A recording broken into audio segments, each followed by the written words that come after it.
भाग दो। मित्रों, स्टोरी बहुत ही रोचक है। सुनिएगा और सब्सक्राइब चैनल को जरूर करिएगा। चलिए कथा को आगे बढ़ाते हैं। राजा सत्यदेव तो प्रतापी राजा था ही, यह दुनिया के सभी लोगों को मालूम था। उसका राज सत्य का राज था। पाखंड ने तो उसके शासन को छुआ तक नहीं था। यह समदर्शी राजा था। गरीब अमीर सबको एक समान देखता था और सभी धर्मों का सम्मान करता था। उसका राज्य धर्मनिरपेक्ष राज्य था। प्रेतपुरी देश की हुकूमत जब अपने हाथ में ले ली तो जनता के बीच प्रसन्नता छा गई। राजा सत्यदेव का प्रभाव इस देश में जमते देर नहीं लगी। इसका व्यवहार इतना निर्मल था कि प्रेतपुरी देश के लोगों को अपना मुल्क स्वर्ग के समान प्रतीत होने लगा। जनता के सुख दुख के ऊपर राजा की पक्की निगाह थी। वह अपनी आंखों से किसी को दुखी देखना नहीं चाहता था। प्रजा की सेवा करना वह अपना परम कर्तव्य समझता था। इस राजा की प्रशंसा करने वाले सभी थे। चारों ओर इसकी जय जयकार हो रही थी। राजा की सहानुभूति जनता के ऊपर थी और जनता का विश्वास राजा के ऊपर। इस तरह पारंपरिक प्रेम से राजकाज बहुत कुशलता पूर्वक चल रहा था। लेकिन प्रेत राजा असत्यदेव ने अपने उपद्रव से इस राजा को भी नहीं छोड़ा। एक दिन राजा सत्यदेव सवेरे सोकर उठा ही था कि उसके कानों में आवाज आई, सुनो राजा, तुम प्रेतपुरी देश पर हुकूमत करना छोड़ दो। मैं राजा सत्यदेव हूं। वहां वही हुकूमत करेगा जो मुझे अपने एक पुत्र की बलि देगा, नहीं तो वह मारा जाएगा। इस वाणी से राजा सत्यदेव को भी भय हो गया, मगर प्रेतपुरी देश को वह अनाज छोड़ना नहीं चाहता था। इसकी सुरक्षा के लिए वह प्रेतपुरी देश के नागरिकों को वचन दे चुका था। वह इस देश के लिए अपनी जान तक गंवा देने के लिए तैयार था। प्रेत राजा असत्यदेव के उपद्रव से छूटने के लिए वह अपने मन में अनेकों उपाय सोचने लगा। उसने एक गुरु पुरोहित को बुलाया। पुरोहित जी अच्छे विद्वान व्यक्ति थे। उनका नाम बाबा गौतम दास। वह अपने नाम से बहुत प्रसिद्ध थे। राजा ने पुरोहित को बड़े ही सम्मान पूर्वक बैठाया और प्रेत राजा असत्यदेव के उपद्रव की सारी दास्तां को कह सुनाया तथा उससे छूटने के लिए उपाय पूछा। तब पुरोहित ने राजा से कहा, महाराज, इसके लिए आपको 11 एकादशी व्रत करने होंगे। जब आप यह व्रत करोगे तब स्वयं प्रेत राजा असत्यदेव का उपद्रव शांत हो जाएगा, और अगर इससे शांत नहीं हुआ तो मैं आपको दूसरा उपाय बताऊंगा। एवं वह मान प्रतिष्ठा के साथ एकादशी व्रत करने लगा। जब राजा का 10वां एकादशी व्रत पूरा हुआ तो एक रात फिर उसने सपना देखा। उसे ऐसा लगा कि कोई उसे पकड़कर कह रहा हो, हे राजा, तुम अपने एक पुत्र की बलि दो अथवा प्रेतपुरी देश की हुकूमत छोड़ दो, नहीं तो तुम्हारी मृत्यु हो जाएगी। यह तुम्हारा एकादशी व्रत व्यर्थ है। राजा उठा तो आसपास में कोई नहीं था। चारों तरफ दिशाएं सूनी थी। राजा घबरा गया, मगर उसने एकादशी व्रत नहीं छोड़ा। जब 11वां एकादशी व्रत पूरा हुआ तो प्रेत राजा असत्यदेव उसके सामने आया और कहने लगा, तुम हमारी बातों का एतबार कर लो। मैं राजा असत्यदेव हूं। बिना मुझे एक पुत्र की बलि दिए प्रेतपुरी देश पर हुकूमत मत करो, अन्यथा बच नहीं पाओगे। इतना कहकर प्रेत राजा असत्यदेव ओझल हो गया। मित्रों, अब राजा असत्यदेव का क्या होगा? एकादशी व्रत के बाद असत्यदेव राजा को सताएगा या नहीं, जानने के लिए देववाणी चैनल को सब्सक्राइब करके रखें। कथा में बने रहें। इसके बाद राजा असत्यदेव ने फिर पुरोहित को बुलवाया और प्रेत की कही गई बातों को सुनाया। राजा की बातों को सुनकर पुरोहित ने कहा, महाराज, अब आपको इसके लिए कठिन तपस्या करनी होगी। आपको शमशान में रहकर 24 एकादशी व्रत करने होंगे एवं व्रत के समय आपकी भिक्षा की वृत्ति होगी। शमशान में आपका आसन हड्डियों का होगा और मुर्दे पर बैठकर भोजन करना पड़ेगा। फिर पुरोहित ने आगे बताया कि वहां आपके सामने कितने ही भयंकर दृश्य आएंगे। मगर आपको डरना नहीं होगा। पुरोहित ने राजा के हृदय और दिमाग को समझ लिया था। उसने राजा को एक मंत्र देते हुए कहा कि शमशान में कोई आफत आए तो इस मंत्र का 11 बार उच्चारण करना। इससे भय टलेगा और शांति मिलेगी। राजा ने पुरोहित से मंत्र लिया और पुरोहित को विदा करके शमशान जाने को तैयार होने लगा। पुरोहित ने जाते जाते राजा को यह भी बता दिया कि शमशान में आपको तपस्वी के वेश में रहना पड़ेगा, निरामिष भोजन करना होगा, वहां रहकर शमशान के देवताओं को पूजना पड़ेगा एवं एकादशी के दिन निर्जला व्रत रखना होगा। जब 24 एकादशी व्रत पूरा होगा तब सिद्धि मिलेगी। इसके बाद आप निर्भय होकर राजपाट चलाइए।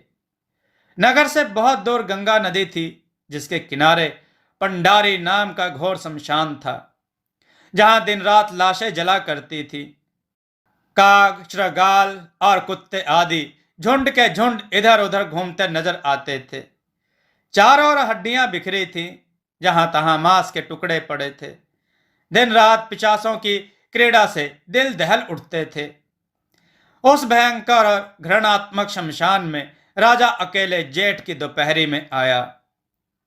उसके एक कंधे पर झोली और दूसरे कंधे पर कंबल एवं हाथ में एक छड़ी थी। वह थका मांदा आया और एक वृक्ष के नीचे जाकर बैठ गया तथा कंबल, झोली और छड़ी सभी को जमीन पर रख दिया। उसके बैठते ही एक अजीब घटना हुई। उस वृक्ष के ऊपर से राजा के कानों में एक डरावनी आवाज आई, रे बंदे, क्यों मेरे आसन के नीचे बैठा है? भाग यहां से, नहीं तो मार डालूंगा। राजा सत्यदेव इस बात को सुनकर कुछ घबरा सा गया, परंतु वह अपने प्राणों की आहुति देने के लिए ही तो शमशान में आया था।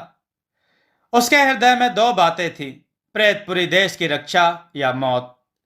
वह वहां से उठा और दूसरे वृक्ष के नीचे जाकर बैठ गया, मगर वहां भी उसे एक आवाज सुनाई पड़ी, अरे यहां भी तुम्हारी खैर नहीं, तुम भागो, यहां से भागो। उफ, कहीं चैन नहीं। राजा सत्यदेव ने मन में सोचा और उठकर जाने लगा। तभी उसे पुरोहित के मंत्र वाली बात याद आ गई। उसने 11 बार पुरोहित के दिए मंत्र का उच्चारण किया। इसके बाद राजा सत्यदेव तीसरे वृक्ष के नीचे जाकर बैठ गया, परंतु वहां उसने और खटका पाया। वहां उसके ऊपर चारों ओर से हड्डियां बरसने लगी, सड़े गले मांस के टुकड़े गिरने लगे। इससे राजा डर गया और वह पुरोहित के मंत्रों को मिथ्या समझने लगा। फिर वह वहां से भी उठा और चलने लगा। उसके चलते ही यह सारे उपद्रव शांत हो गए। राजा ने सोचा कि इस तरह तो जान की रक्षा भी नामुमकिन है। प्रेतपुरी देश की रक्षा कैसे संभव हो सकती है? लेकिन उसे ख्याल आया कि पुरोहित ने यह भी कहा था कि हड्डियों का आसन होना चाहिए। अब क्या होगा मित्रों? क्या होगा राजा का? क्या वह हार मान जाएगा या अपने कर्तव्य पर डटा रहेगा? चलिए आगे कहानी जानते हैं। उसने हड्डियों को चुन चुनकर एक वृक्ष के नीचे अपना आसन बनाया तथा उस पर बैठ गया। अब उसके साथ कोई उपद्रव नहीं हुआ। वह उस शमशान में रहने लगा था। दिन भर इधर उधर घूमकर भिक्षा मांगता और जो भी मिलता उसे शमशान में पकाता तथा मुर्दे पर बैठकर भोजन करता और गंगा का पानी पीता। राजा रोज प्रातः काल नहा धोकर शमशान के देवताओं की पूजा करता और एकादशी के दिन निर्जल व्रत करता। व्रत करते करते जब 23वां एकादशी व्रत पूरा हुआ तो उसके साथ फिर दैवी प्रकोप होने लगा। भयंकर यातनाएं उसे सताने लगी। एक अजीब विकल्प उसके सामने आया। एक दिन उसने सवेरे सवेरे शमशान देवी की पूजा करके भोजन के लिए गेहूं के आटे की टिकिया बनाकर आग पर सेकी। इसके बाद वह उन्हें मुर्दे पर बैठकर खाने लगा, मगर ज्यों ही उसने टिकिया को तोड़कर अपने मुंह में लेना चाहा कि वह टिक्की मुर्दे के मुंह में चली गई। इसी तरह उसकी एक एक टिक्की मुर्दा खा गया। उसके मुंह एक भी टुकड़ा नहीं आया। वह भूखा ही भिक्षा के लिए चल दिया और शाम को जब वापस आया तो झोली में कुछ पकी पकाई रोटियां ले आया था। उसने झोली को आसन पर रखा और उसमें से लोटा निकालकर पानी के लिए गंगा नदी के घाट पर गया। वहां पहले से एक पिशाच खड़ा था। वह राजा को देखकर कहने लगा, ऐ बंदे, तू कहाँ आ रहा रे? यह गंगा का पानी तुम्हें नहीं दिया जाएगा। तुमने शमशान में एकादशी व्रत करके बड़ा पाप किया है। तुम्हें प्यासे तड़प कर मरना होगा। तुम लौट जाओ। प्रेत के वचन से राजा हक्का बक्का हो गया था। उसका शरीर कांपने लगा। फिर उसने धैर्य बांधा, मगर बिना पानी लिए ही लौट आया और अपने आसन पर बैठ गया। पानी तो वह कहीं भी पी सकता था, परंतु भोजन उसे मुर्दे पर ही बैठकर करना था। दिन भर का थका हुआ वह कुछ देर के लिए अपने आसन पर लेट गया। फिर भोजन के लिए उठा। उसने झोली से रोटी निकाली तथा थोड़ी ही दूर पर एक मुर्दा था। वह उस मुर्दे के पास आया और उस पर बैठकर रोटी खाने लगा। इस बार भी उसके साथ वही होने लगा जो प्रातः काल में हुआ था। वह ज्यों रोटी तोड़कर अपने मुंह में लेना चाहता कि वह मुर्दे के मुंह में चली जाती। इस आफत से शांति के लिए उसने फिर पुरोहित के मंत्र का उच्चारण किया, परंतु इस बार भी उसका कोई असर नहीं हुआ। वह खामोश होकर प्रेत की बातों पर सोचने लगा, क्या यह मेरा एकादशी का व्रत सत्य में ही पाप है? पुरोहित गौतम दास के ऊपर उसे संदेह होने लगा। मित्रों, क्या राजा अपना व्रत तोड़ देगा? क्या प्रेतपुरी के लोगों को वह नहीं बचा सकेगा? कहानी में बने रहें। देववाणी चैनल को सब्सक्राइब करके जरूर रखें। कथा को भी लाइक करते रहें मित्रों। चलिए कथा को आगे बढ़ाते हैं। वह पुरोहित को याद करके सोच ही रहा था कि उस मुर्दे से आवाज निकली, अरे बंदे, तुम क्या सोचते हो? तुम्हारा यह एकादशी का व्रत पाप है। तुम इसे छोड़ दो, नहीं तो तुम्हें इस शमशान में भूखे तड़प तड़प कर मरना होगा। लेकिन राजा सत्यदेव को तो मरना ही था। उसने 24 एकादशी के व्रत को पूरा करने के लिए मन में ठान लिया था। राजा सत्यदेव अब बिना अन्न और पानी के भूखे प्यासे रहने लगा, परंतु वह रोज नहा धोकर शमशान के देवताओं की पूजा करता था। वह भूखे रहते रहते बहुत कमजोर हो गया था। अब वह भिक्षा के लिए नहीं जाता था, क्योंकि मुर्दे के उत्पात ने उसे भोजन पाने में असमर्थ कर दिया था। जब 24वां एकादशी व्रत पूरा होने को था, तो एक दिन भूखे प्यासे रहने की वजह से वह मूर्छित हो गया। उसका शरीर शिथिल हो गया था। उसके पास बैठने का साहस भी नहीं था। इसी तरह सुबह से दोपहर और दोपहर से शाम हो गई। तब तक वह आसन पर मृत के समान पड़ा था। लेकिन सूर्यास्त होने के करीब 1 घंटा बाद एक आश्चर्यजनक दैविक चमत्कार हुआ। उसके पास 3 प्रेत आए। एक के माथे पर कलश था जिसमें गंगा का पानी था। दूसरे के हाथ में एक थाल में फल, केला, अंगूर आदि थे तथा तीसरे प्रेत के हाथ में लोटे में दूध था। उन्होंने उसे जगाया, उठो, रात हो गई। अब तुम्हारा एकादशी का व्रत पूरा हो गया। प्रेत के जगाने पर राजा सत्यदेव उठकर बैठ गया। फिर एक प्रेत ने उसे गंगा जल से नहलाया। दूसरे प्रेत ने उसे खाने के लिए फल दिया और तीसरे ने दूध दिया। राजा सत्यदेव ने फल खाए और दूध पिया। अब राजा में उत्साह का संचार हो गया था। उसे अपनी सफलता पर भरोसा हो गया था। भोजन करने के बाद एक प्रेत ने उससे कहा, मैं शमशान की देवी हूं। तुम्हारी इस कठिन तपस्या से मैं बहुत प्रसन्न हूं। अब तुम्हारी साधना पूरी हो चुकी है। मैं तुम्हें सिद्धि देने आई हूं। तुम चिरकाल तक राज करोगे। अब तुमको कोई हानि नहीं पहुंचाएगा। फिर दूसरे प्रेत ने कहा, ऐ बंदे, मैं तुम्हारी तपस्या पर प्रसन्न हूं। मैंने तुम्हारा अन्न खाया है। मैं हमेशा तुम्हारी रक्षा करूंगा। तब तीसरा प्रेत भी बोला, मैंने भी तुम्हारा अन्न खाया है। मैं भी तुम्हारी रक्षा करूंगा। इसके बाद शमशान की देवी ने उसे एक मंत्र देते हुए कहा, ऐ राजा, तुम्हें कोई विपत्ति हो तो इस मंत्र का उच्चारण करने से शमशान के पिशाच तुम्हारी सहायता करेंगे।